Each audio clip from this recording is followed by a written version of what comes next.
मनोजवं मारुततुल्यवेगं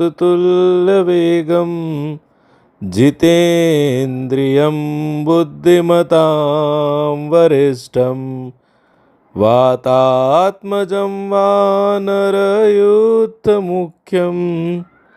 श्रीरामदूतं शरणं प्रपद्ये। श्रीरामदूतं શરણમ પ્રપદ્યે।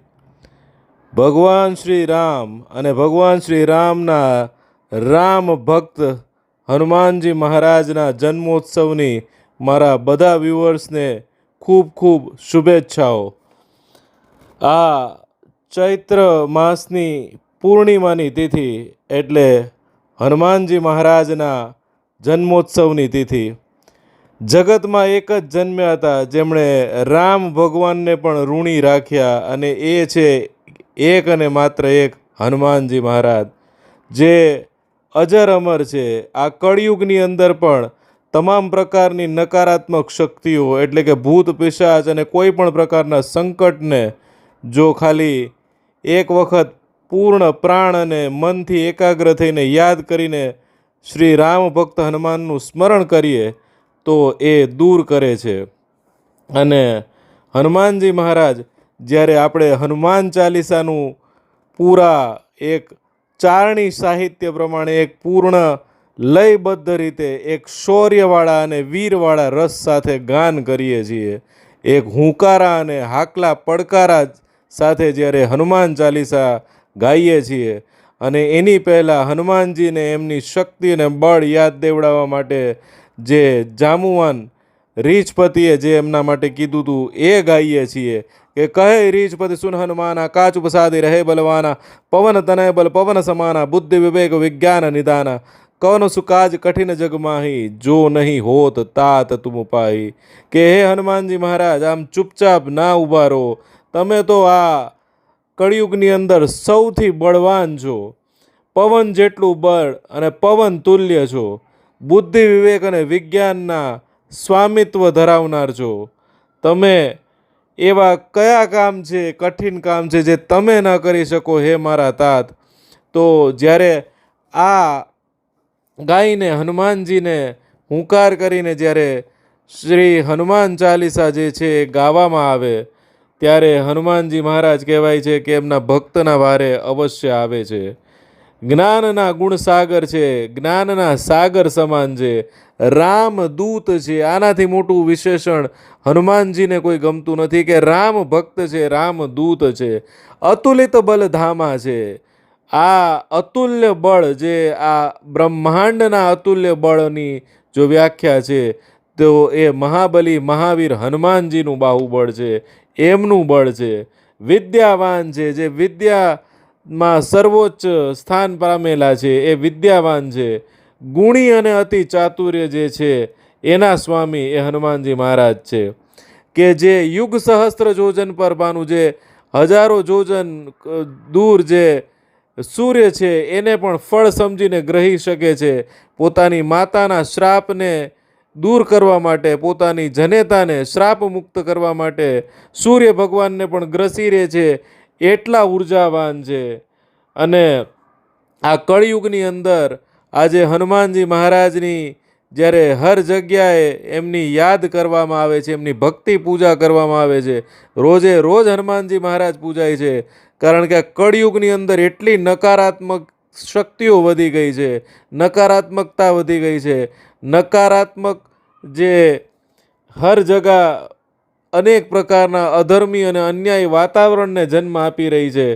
ત્યારે હનુમાનજી મહારાજના મંદિરે જઈને હનુમાનજી મહારાજને પ્રાણ અને મનથી જો યાદ કરવામાં આવે અને એમ કહેવામાં આવે કે ભાઈ તુમ રક્ષક કા હું કો ડરના, આપન તેજ સમારો આપે, તીનો લોક હાંફતે કાપે, ભૂત પિશાચ નિકટ નહીં આવે, મહાવીર જબ નામ સુનાવે। તો હનુમાનજી મહારાજને જ્યારે આ યાદ કરીને આપણે ભાવથી ભજી અને કહીએ કે હે હનુમાનજી મહારાજ, આ કળિયુગની અંદર તમે અમારા રક્ષક બનજો। જ્યારે તમે અમારા રક્ષક છો તો અમારે કોનાથી ડરવાનું? સાચા સાત્વિક મનથી શ્રી રામને ભજીએ, તમને યાદ કરીએ તો પછી આ કળિયુગમાં કોનાથી બીવાનું? અને નાસે રોગ હરે સબ પીડા જપત નિરંતર હનુમંત વીરા. કોઈ પણ પ્રકારના જન્મો જન્મની પીડા, આ જન્મની શારીરિક માનસિક પીડા અને તાણથી એક જ વખતમાં જે છુટકારો અપાવે છે એ નામ છે એ રામ ભક્ત હનુમાનજી મહારાજનું છે. અને આ જગતની અંદર હનુમાનજી મહારાજને સાચા સાત્વિક લોકો રામ નામથી અને સનાતનથી જીવે છે, એમની રક્ષા કાજે આવે જ છે.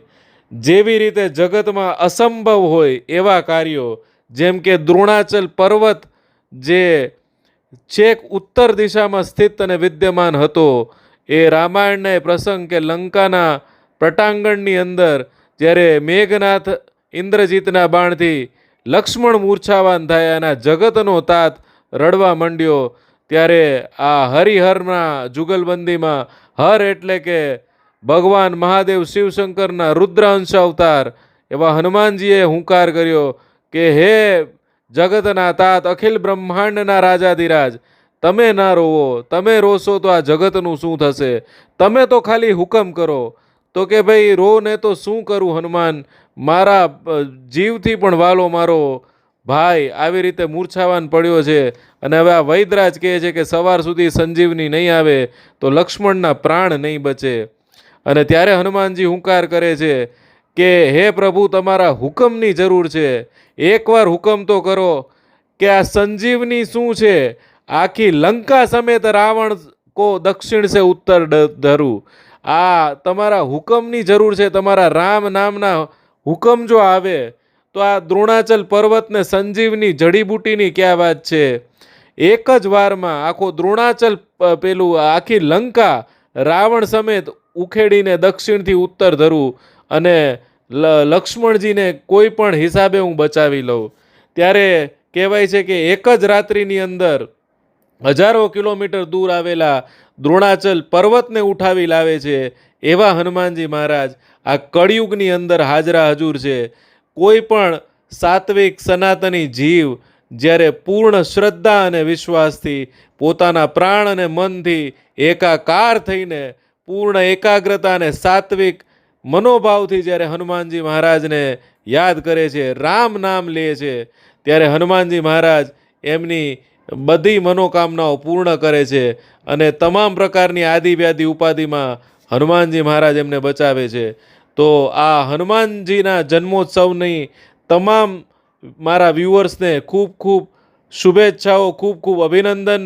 અવશ્ય હનુમાન ચાલીસા પૂરા પ્રચંડ અવાજથી, પૂરા હુંકારથી, ચારણી સાહિત્ય, ચારણી છંદ જે રીતે ગવાતા હોય એવા અવાજથી, જે મહેન્દ્ર કપૂર સાહેબે પણ યુટ્યુબ ઉપર એમનો હનુમાન ચાલીસાનો સૌથી સારો સૂર છે, જે લયબદ્ધ રીતે ગાવા જોઈએ, એ શૌર્ય અને વીરત્વની એક ઝાંકી સાથે ગવાયા છે. એવી રીતે હનુમાન ચાલીસાનું ગાન કરીએ અને હનુમાનજી મહારાજને કહીએ કે આ કળિયુગની અંદરમાં જ્યારે કળિયુગના તમામ જે સીમાડાઓ વટાઈ ગયા છે, ત્યારે હવે કલ્કી અવતારમાં પણ તમે જેવી રીતે શ્રી રામની વારે આવ્યા હતા એવી રીતે આવીને આ કળિયુગની અધર્મી અને અન્યાયી પ્રણાલીનો અંત કરી ફરી પાછો પ્રભુ શ્રી રામનો સાત્વિક સનાતની યુગનો પ્રારંભનો શંખનાદ કરો. તો આ સાથે આ વિડીયોને આજે વિરામ આપીએ, આ સ્ટોરી ટેલિંગને વિરામ આપીએ. હનુમાનજીની જન્મોત્સવ, હનુમાન જયંતીની આ વેળાએ તમને મારી આ સ્ટોરી ટેલિંગ સ્ટાઇલ ગમી હશે અને આ મહાગાથા ગમી હોય તો આ વિડીયોને લાઈક અને શેર અવશ્ય કરજો અને કમેન્ટ બોક્સમાં જય શ્રી રામ ભક્ત હનુમાન અને જગદંબ લખી મારો પણ ઉત્સાહ વધારજો. ફરી મળીએ આગામી સ્ટોરી ટેલિંગમાં. ત્યાં સુધી જગદંબ.